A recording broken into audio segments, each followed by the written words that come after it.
Welcome, ladies and gentlemen. We got the official Ritual Warfare Faceoff going down for Tells1 and Marlon. Feel free to introduce yourselves, gentlemen. My name is Marlon from Have a Coral Crew, Houston, Texas. What's up, y'all? My name is Tells1, the Rebirth, a.k.a. the Miami villain from Miami, Florida. Oh, I didn't know we were doing all that. My name is Marlon, a.k.a. Marley the artist, published author, you know what I mean, immigrant, just an all-around entrepreneur. Yeah. All right. You want to add anything to that? If you've been hit by a drunk driver, call Tails. Damn. Looking like not official right there. All right, so I'm going to go ahead and start with this question. So when you were first asked about this battle, what went through your mind? Go ahead, bro. You a speaker. Oh, shit. Oh, man. I'll be honest, I was going to say straight up no because I hadn't been training like that. But I think, like, I'm so competitive that I just like, I do like, just challenges. And at the same time, like, they dropped the name, my man Tells over there. And, instinctively I said yes, simply because I knew he's going to bring the vibe, and I knew that like whatever training I lacked, I think the energy that he's going to give to me is really going to allow me to just go over that edge that I need, So yeah, that's basically it. Like I like the idea of going against someone that is going to bring it. And, yeah.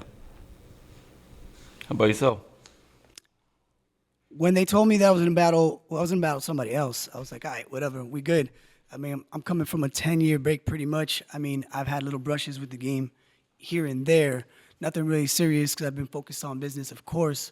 But when they told me it was Marlon, I was like, yeah, that's quite possibly one of the best matches at this point, matched up wise, like tit for tat. And now this was based off of like old school mindset. Today, obviously, we're both different individuals. We got, age in between, all the things that we've done in the game over a massive amount of years. But with that being said, when they told me it was homie, I was like, yeah, bro, it's definitely going to be on and cracking. I can tell you that right about now. All right. So we've seen both y'all on the opposite sides of the floors multiple times for years back, but never in a one-on-one situation, at least on camera. I don't know if y'all battled in a cypher before or whatever, but do you feel that this battle is overdue? I mean, to me, so I battled Boo Rock, from his squad. I'm a fan of Ground Zero simply because there were just highlights of just Havoc Oro in general. Like whenever we went somewhere and we knew that there was a possibility to go against Ground Zero, it was just tight. It was fire because like there was no like today. I think everybody is like, it's a very safe scene, which is dope. Like it's just dope. I'm not trying to knock it. But back in the day, like you literally didn't shake hands till like maybe at the end of the night, and if that, And so I think my brushes with his crew were all organic, all like it was real energy, and it wasn't. There's no false.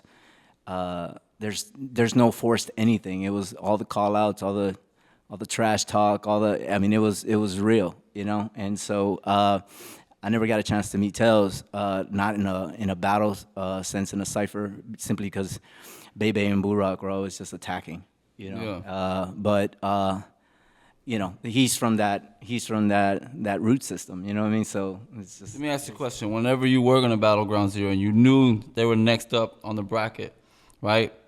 What was running through your head on that? Like, what was your approach with that? I'm gonna be straight up. Like, we won a lot against Ground Zero, so I just want to put that out there.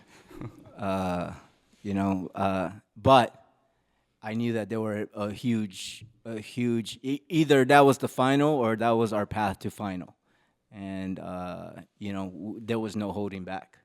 You know what I mean? And so I love my crew. I think Havoc Coral is the best crew in the world, and having Little John, Moy, and my people next to me, like we just felt like it was so dope. But like to go against another crew that had characters like that as well, like real defined, like they got Beta, they got Bebe, they got real crew, they got they got Prism, they got and so it was dope to go against crews that have really defined people in their squads, and not these, not crews that are just represented by one person's shadow, and you really know one person, and then they're little homies. Got you. How about yourself? Do you feel this battle is overdue? And like going against Havocoro, when you knew you were about to be up against them, what was your approach, or where did you go at mentally beforehand? We always knew that it was just a matter of time before we did what we had to do, like, and out for fame and all that too. We always knew we were going to be the most victorious crew on the planet, which we accomplished that. We beat every top crew in the world at one point, and it was just a matter of time. So it's like when we saw these guys, we knew that they were going to be nasty. We knew that they were going to come with it, but we also knew that it's like, all right, let's see who the judges are. All right, let's see where we're at. All right, one of these days we're going to catch them slipping. And it was just funny that we caught them slipping when we did. But, it happened, and they did get sizzled up, and it was pretty exclusive. In terms of battling between me and him, like if it's anticipated or anything like that, not really. You know what I'm saying? I am the battle wherever I go. You know what I'm saying? It doesn't matter who it is that I'm going to be battling, as long as I put enough care behind it, it's going to snap. You feel me?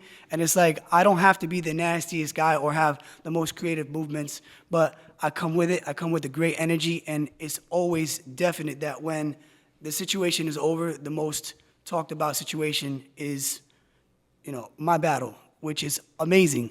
And at the end of the day, too, it's like, I give the guy credit. I give the whole crew credit.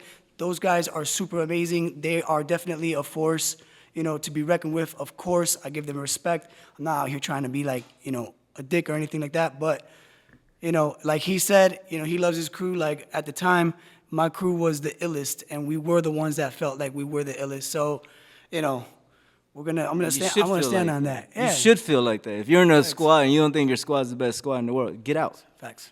Like, I don't want you in my squad if you don't think my squad's the best squad. Get out. Get out of my squad. You feel like you're going to smoke them in this battle?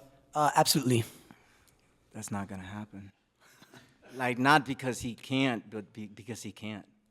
But the crazy part about the whole situation is like this. There's things you can train and practice. And then there's things in this dance that you just can't.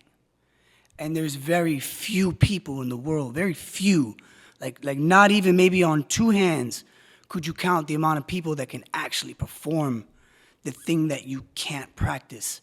And I just happen to be one of those guys. And that's the thing. That's just the craziest part about it. It's like you can have the most amazing movements. You could have the most trained and rehearsed rounds.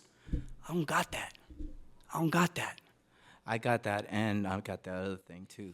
Right. So this is the thing. Like if I was younger, that intimidating factor would be there, but I'm not. And like, this is the thing that like people like b-boys like Tells and all these like East Coast guys, and like I've been facing these guys my entire career, and one thing I learned is just like, when you get intimidated, it's like that style gets to you, and you're just like, oh shit, you hype these guys up like in your head. Yeah. But once you like realize, well, like I'm a motherfucking wolf. Like you can't intimidate a wolf. You know what I mean? And so I'm not scared of. Listen, I'm not scared of anyone past, present. Like kids are still biting my moves today. Like they're biting my moves today. And so it's just like, to me, it's just like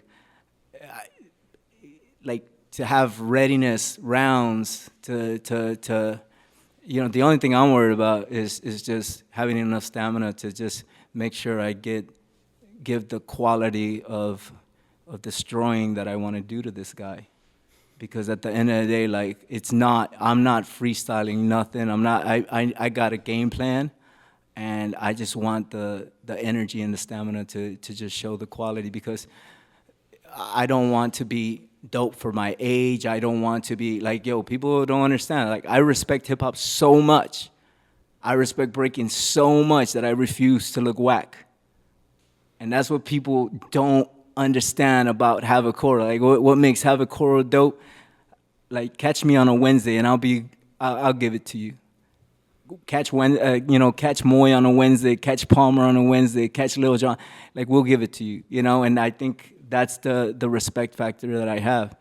But I've been battling so much, like, I wouldn't trade my journey for today's journey, and that includes the Olympics, because to go at it with someone in a parking lot, to go at it in a different city where nobody likes you, and to come out not with wins, but to come out with an experience and a story that's never gonna go away. Like, that's what Breakin is to me, and I think that's the vibe that I think both of us bring. I'm gonna be very honest with you, because I won't take anything away from Tells, but at the same time, like, I wanted to go against the best guy every single time. As a matter of fact, if you look at old footage, Moy, John, and I are fighting because we are calling the people that we want to go against. Like, I'm not trying to go against the guy who just started. I'm trying to go against, give me the guy that everyone's hyping up, because I want to destroy him with my thought process. I want to destroy him with my originality. I want to destroy him with my movements and combinations, because that is my power. My power is my creativity, and that's it. And I think I have that wolf, and there's no intimidating factor from anyone.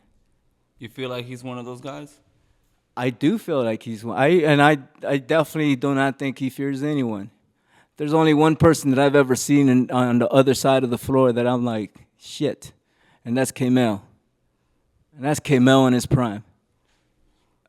Now, this battle's 5 rounds. That's it. You think he's got 5 rounds for you? Absolutely. You think he came trained? Of course, bro. How about yourself? We ran this 5 rounds a million times yesterday. Man, I was slamming some brews and eating tacos. You heard? You know what I'm saying? Like, I was out here just chilling, B. Listen, you can have the most trained situations that you want to have, B. You can have that. If you talk about K-Mel, like, people talk about K-Mel, like I lived with these guys for like 3.5 years, B. You know what I'm saying? Like, it's something that you just, it's just a big difference, B. And it's like, I don't want to be the guy out here talking. I don't want to be the guy out here trying to just, sell this in words. It's like, yo, let's just go ahead, put the gear on, put the music on, and go ahead and make it work. You heard? I'm good. That said, what do you think some of his weaknesses are? Man, I'm not focusing on his weakness. I want him to give me the best. Like, I want him at his best. I don't want him to be injured. I hope he's not injured. I hope, honestly, like, he could downplay anything he wants, but I want him at his best. I want his best rounds. I don't want him to slip on the floor. I don't want him to gas out. I wish him the best, because I really want to I trained for 3 months. I've lost 25 pounds. I rearranged a lot of time to give this respect. So I don't want any advantage. I want to go at it. And so, I wish him the best. I want him to be at his best. I want people to get hype and be like, oh, shit, that's the Tells I remember, because that's the Tells I want to destroy. Yeah. What about yourself? Same question. What do you think some of his weaknesses are? I don't care, B. There it is. Okay. I just don't. All right. Well, there you have it, y'all. That was Marlon and Tells Faceoff. Make sure you tune in for the drop date. We haven't announced it yet, but we got it for y'all. Peace.